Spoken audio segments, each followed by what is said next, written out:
Magandang araw po sa inyong mga kabida.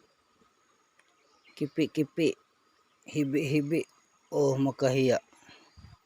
Isang uri ng halamang gamot na kayang gamutin ang abdonyo, kidney at iba pang mga karamdaman sa loob ng ating katawan.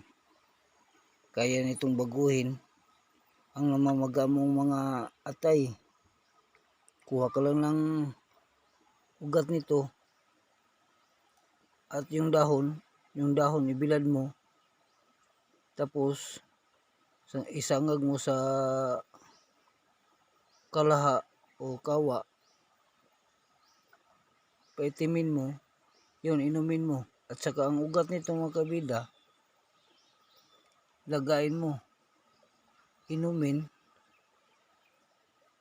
bawat umaga.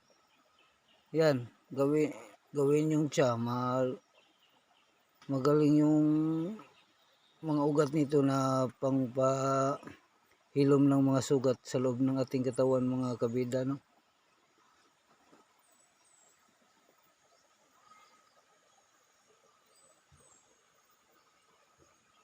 At kung bago ka pa lang sa aking channel, mag-subscribe na para makakuha ka pa ng mga bagong i-update at i-upload ko ng mga video.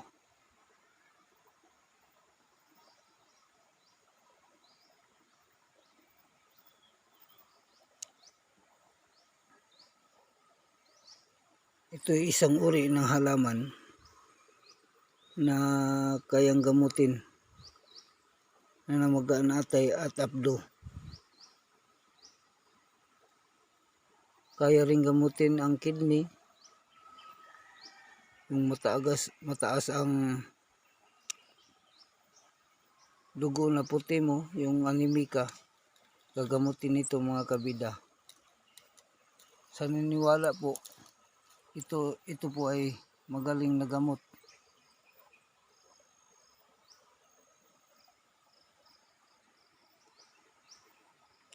At maraming salamat po. Hanggang dito na po. Naway pagpalain kayo ng may kapal. See you next video.